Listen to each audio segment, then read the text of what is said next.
welcome to the back streets of downtown Beirut. Lebanese food is actually a real mix of culture. Hello. Can we have one falafel wrap, please? This right here is supposedly the best falafel in all of Lebanon. Old men and an old looking restaurants will always equal some great food, hopefully. What have you even ordered? Will you find? Cheers.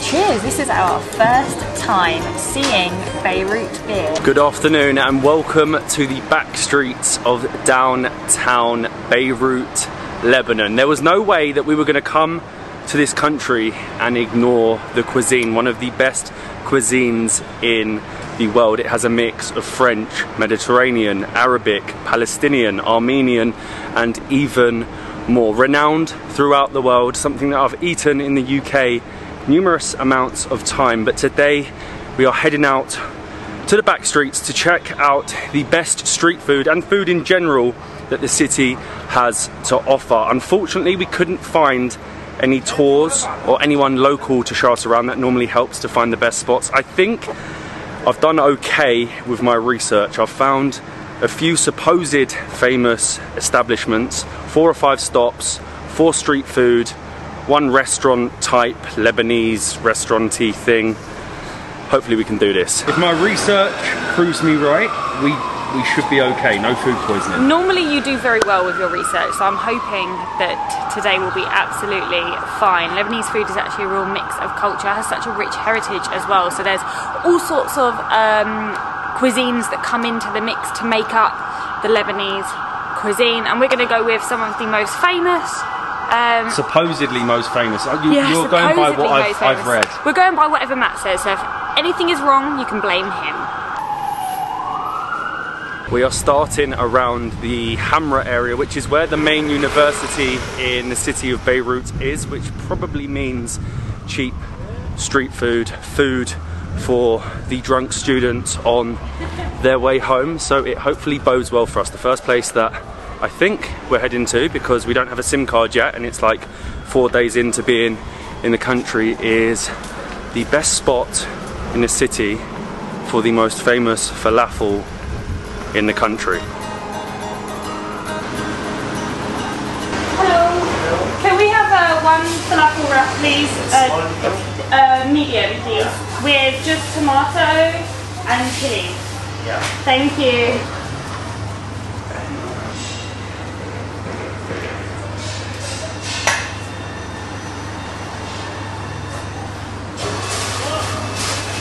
So this is Karim Sahyun, and this right here is supposedly the best falafel in all of Lebanon. His grandfather, the owner of this place, opened the first shop in 1933. It changed locations a few times during the Civil War, and then in 2006 his children opened 2 right next to each other that became like direct competitors, and then the grandson has recently opened this one that has branched out with 13 locations in Lebanon, as well as having ones in Erbil, in Dubai, in France. So it should be pretty good falafel, and we've gone extra spicy.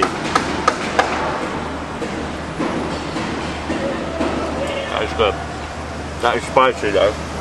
I think in Lebanon they use chickpeas and fava beans, so they use the 2, and I'm joking, it's very spicy. The best falafel in all of Beirut. I'll be the judge of that. This looks good. We didn't get any mint in it for some reason. I don't like mint. Everything in Lebanon has mint in. Everything has like big chunks of mint, and we didn't like that. So we just got tomatoes, chilies, the falafel, and of course the tahina. You can literally see the old guy frying the falafel in the window. It's not that spicy. I think you're being a bit over dramatic. Mine's not that spicy. It's nice. You know what I like about the falafel? Is it's not dry. Often you can get falafel and it's like really dry. Fava beans are dry. Chickpeas are not. I was not prepared for the spice. The spice hit to me sideways. That was 100 Lebanese lira, so about $2 as of today, but that could change at any point, which I think is really, really good. We are now actually on the hunt for a bakery, a Fern, which is basically like a traditional bakery or shop that sells loads of cheap pastries. So bakery basically. The name of the restaurant is Fern, or bakery, Fern Abed Al Aziz. I think it's this behind me because this is where Maps is leading me to, but it's in Arabic, so I'm not 100% sure. Old men and an old looking restaurant will always equal some great food, hopefully.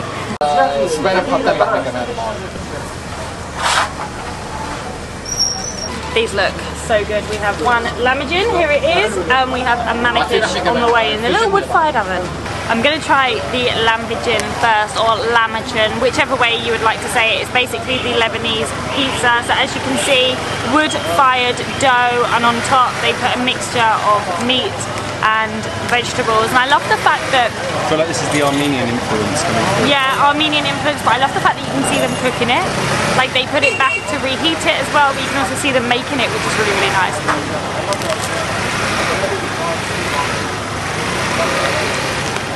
I don't think you can go wrong with some wood-fired dough and meat, can you? This is the manikish, the staple in the Lebanese cuisine. Again, essentially, it is the Lebanese pizza. We've got it with just cheese. You can get different types of meat on it, or you can even get yogurt. I don't know how a yogurt one would go, so we just stick with plain, probably a bit boring, but we know it's going to taste good.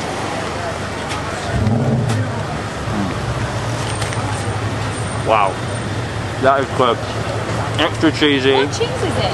I don't even know. It's like stringy. Maybe like a I don't know, I'm going to call it a Lebanese cheese. And for this, and the lambijen, which they call a lamajin, came to $2 for both of them. I don't know if you can see behind me, but there is a huge group of people at our next restaurant or street food place. It's actually one of the most popular street food chains in all of Lebanon, and they pretty much do everything. So we will find a couple of things that we can both have, but it looks very, very busy. We might have to wait a while.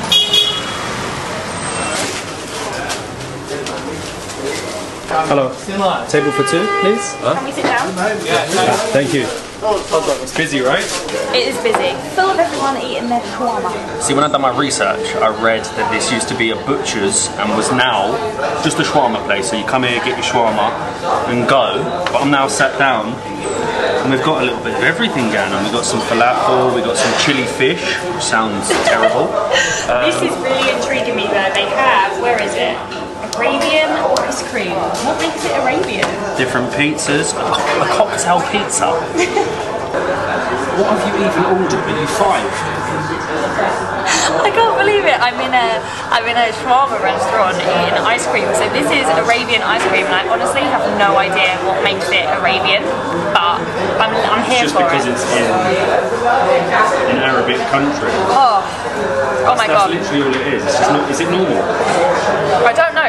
It is the best. That is amazing ice cream. You know, because we're like on the coast, on the Mediterranean, I feel like ice cream is just kind of makes sense.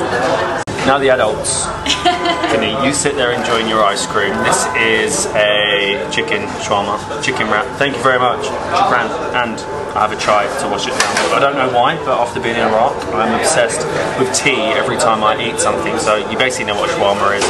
Wrap, chicken, hummus? Do you put hummus in it? I think so. Maybe some hummus, maybe some tzatziki type thing going on, some pickles, and I said no lettuce because who needs the greenery? It's always done differently to the ones you normally eat at home. That's good. Got some chips in there. It's essentially the Lebanese gyro. When we're at home, if Matt ever gets something like this, it's always a lamb. It's a lamb doner, right? Whenever we've been travelling, you can't seem to find it. It's like something specifically that we have Everywhere's just chicken at home. and beef. Everywhere's just chicken and beef, and obviously this used to be a butcher's, so the meat here, it's got to be good. I don't know about this actually, because it's not my kind of like type of thing that I would normally eat. I'm really after eating ice cream, but it is good. I love seeing them shave off the chicken. You know when it like browns round. You've got pickles in there, tahini. It's a good snack. I liked it in there. I'm not so sure about Molly's choice of ordering an Arabic ice cream, which was essentially just an ice cream with some strawberry sauce, but all of that came to 290 Lebanese lira, so as of today less than $6. But Our next stop, if I can find it, walking through the back streets, I'm a little bit lost, is an actual restaurant. So we're moving from street food to an actual restaurant, which is, again, supposedly I think the #1 or #2, might even be #3 ranked Lebanese restaurant in the city of Beirut. This does not scream fancy restaurant. It doesn't at all. What we're looking for is called Tea Marbuta, I think. And this is supposedly Hamra Square, but it's kind of just a place where loads of shops are closed. And there's like a juice shop, Starbucks, which we're definitely not going into, and then a restaurant called Little Beirut. So we need to find Tea Marbuta. Oh, this looks nice. We found it. Cheers. Cheers. This is our first time seeing Beirut beer on the menu. It's kind of been a little bit of a hunt for us ever since we knew that Beirut have their own beer. So let me try it. Did you know this is new? 2014. It's nice, but I think I prefer Al Mazza. Al Mazza was like a little bit sweeter, a little bit lighter, but I'll keep that a secret. It's not too bad, to be fair, but we finally found this place. It doesn't have a name. The outside is like decorated wood, and you come in and it's almost like coming into a TARDIS, because it's a huge restaurant with an open courtyard, and everything on the menu we can literally order right now and have, because it's all so great. But we do have four dishes, I think, 4 traditional Lebanese dishes to come. We're feasting. We've got a lot. I think we've ordered too much, considering we've already been to 3 other places. But we have got some kibbeh, we have some hummus, of course. We have some, what's the name of the bread? Kek.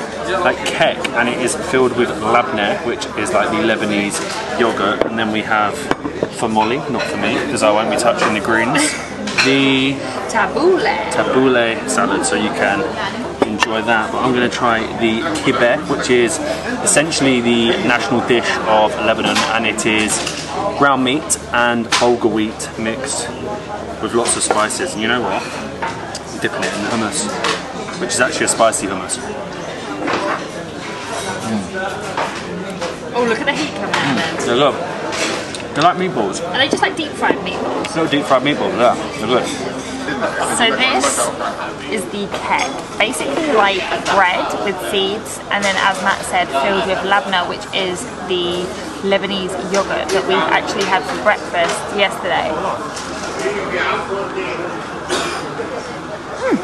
It's good. Do you know what it tastes like? Philadelphia on bread. You know, if you have like Philadelphia on toast, it literally just tastes like that. Simple, you know what and you need to try? Yeah. The rabbit food. Oh my god, this is wild. Is it literally just grains and loads salad? of mint. I can't go near it. Okay, there we go.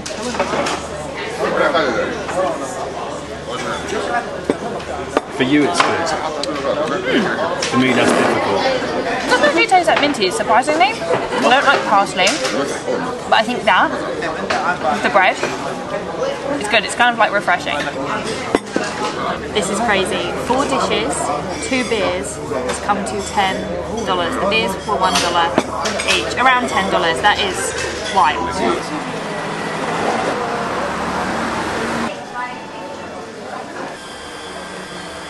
We ate just way too much, but the prices in that restaurant were unbelievably affordable. For all that food, it came to around $10, which is an absolute bargain. Actually cheaper than some of the street food that we ate, but we realized that there was no way we're going to make it to our last stop. So it's actually a couple of days later now, and we have headed to Little Armenia here in Beirut. A lot of Armenians back during the genocide actually fled, and now they are an integral part of the Lebanese community, bringing some incredible cuisine. We ate the best food when we were in Yerevan, Armenia, and we're going to have a little slice of Armenia here in Beirut. Walking around the streets, you will see Armenian flags everywhere, Armenian restaurants, Armenian bakeries, and they also have the flag for the region of Nagorno-Karabakh, which we actually visited when we were in Armenia. It's kind of taken us back. How many years ago was it? 18 months? 18 months ago we were in Armenia, and now we're in Little Armenia. And this is why we came all the way to Little Armenia. Basturma Mano, they originated the shawarma. Not just any shawarma, the sujuk shawarma. Supposedly it's the best, and if you mention this to anyone in Beirut, they make this face. So I'm hoping I make that face too. It's busy, there's a bit of a queue. I can see it. Hello. Alright. Oh my god, can you see that? That is the sujuk, the special sausage.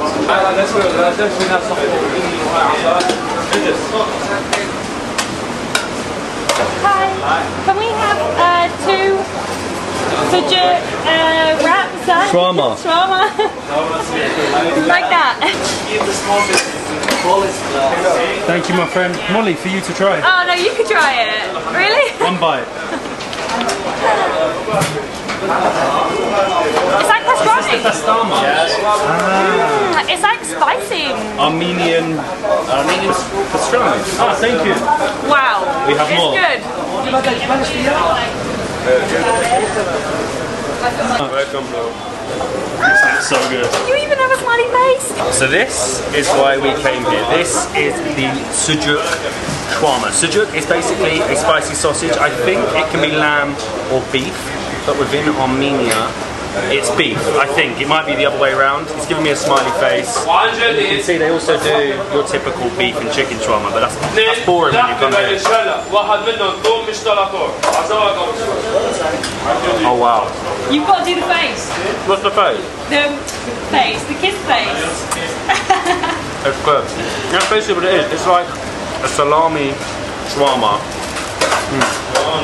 Honestly, it's the best thing I've eaten out here. But you got to thank the Armenians. I am not a huge fan of shawarma. It doesn't even taste like shawarma. I don't know why. I just don't know if I can get over the whole like just meat and bread type of thing. But Shove it in your mouth. Go on. this looks good. Go on. I have already had a tiny bite of that. We have like pickles, tomato, and a hell of a lot of mayo. I get what you mean about the salami steak. I do like it. I like the flavour. I actually think I preferred the pastrama because it was like thin, really thin. This is still thin, but because it's like cooked, it has a slightly different texture. But it's good. I can see why everybody raves about it. And that was 2 days of a Lebanese feast when it comes to street food. Bastama Mano definitely gets top marks, and it was 175,000 per shawarma. So that is around $3. Very good considering it's one of the only places that does the sujuk shawarma. It's actually really difficult out here with the money because it keeps changing. When we first started this food tour a couple of days ago, it was 50,000 to $1 and now it is 60,000. So that's just to give you an idea of how the prices are changing and how difficult it is out here. But as I said, that is 2 days of Lebanese street food, one of the best cuisines in the world. We thoroughly enjoyed it, but tomorrow we will be heading to the beaches. Get me to the Lebanese beaches. We'll see you in the next one.